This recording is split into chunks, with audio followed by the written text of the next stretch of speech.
Erim Rustam minglab chaqirim uzoqlikdagi yo'llarda yuk mashinasini haydab yurardi. Men esa Peterburgdagi eski kommunalkada umumiy dushdan foydalanardim. Bir kecha dush eshigi ochilib ketdi va men gunohning issiq bugiga oralib qolganimni his qildim. Mening ismim Shahnoza.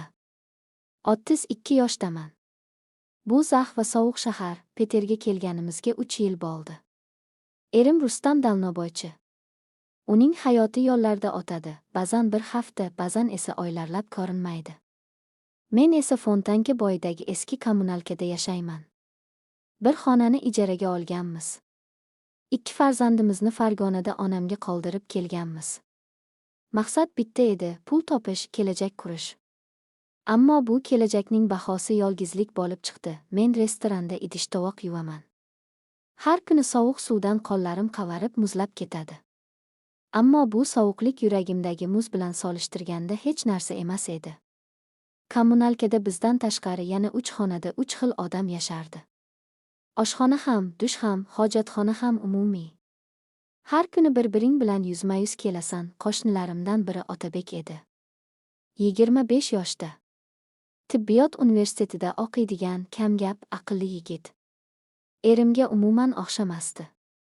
Ko'pincha kitob o'qib yurardi, menga esa deyarli e'tibor bermasdi. Biz oddiy salomalik bilan kifoyalanardik.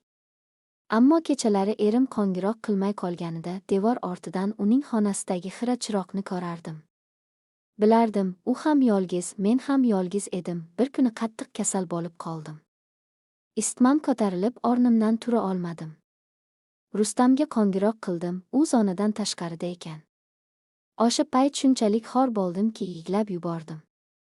Begona shaharda olib ketsam ham, go'yo hech kim bilmaydigandek tuyuldi. Shu payt eshigim sekin taqilladi.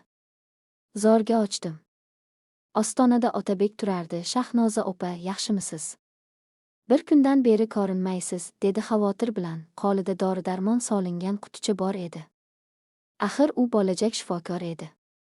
U ichkariga kirdi, peshonamga qo'lini qo'ydi. Isitma baland ekan. O'sha kuni u mendan bir qadam ham jilmay qo'ymadi.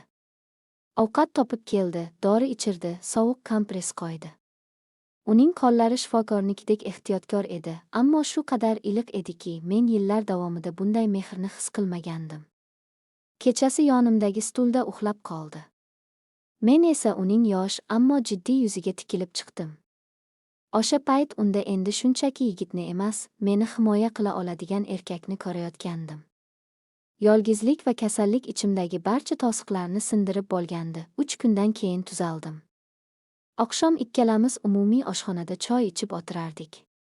Men minnatdorchilik bildirdim. Siz bo'lmaganingizda bilmadim nima bo'lardi, dedim past ovozda. U menga uzoq tikildi, keyin qo'limdan tutdi. Shahnoza, men o'sha kuni sizga shunchaki bemordek qaray olmadim, dedi pichirlab. Nigohida endi hurmat emas, istak bor edi. Men sizni sog'inib qoldim, yuragim gupillab ketdi. Bu so'zlar nimani anglatishini tushunardim. Otabek, mening erim bor, bilaman, dedi u, lekin u yo'q. Sizning qalbingiz ham, yotoqingiz ham bo'sh, bu haqiqat edi va u yuragimga pichoqdek sanchildi. U menga yaqinlashdi. Men bir qadam orqaga chekdim, lekin u yuzimni kaftlari orasiga oldi.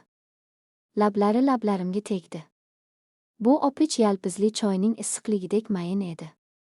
Go'yo muzlab qolgan qalbimni asta eritayotgandek. Ko'zlarimni yumdim. Yillar davomida unutilgan ayollik hissi uyg'ondi. Qo'llarim ozozidan uning bo'yniga o'raldi. Bu gunoh edi. Ammo juda shirin gunoh edi. U meni ko'tarib xonasiga olib kirdi. Bu yerda xavfsizroq, dedi sekin. U meni ehtiyotkorlik bilan yechintirdi. Tanamdagi chandiqlarni ko'rib, ulardan opdi. Sen go'zalsan, Shahnoza, men yig'lab yubordim. Bu baxtdan chiqqan yoshlar edi. U mening tanamni emas, qalbimni sevayotgandek edi. Ammo bir marta yoqilgan olovni endi to'xtatib bo'lmasdi. Keyingi kunlar biz uchun ehtiros va ehtiyoj edi. Men unga muhtoj edim, u menga. Bir kuni kechasi Rustam bilan telefonda gaplashib bo'lgach, Otabek xonamga kirdi.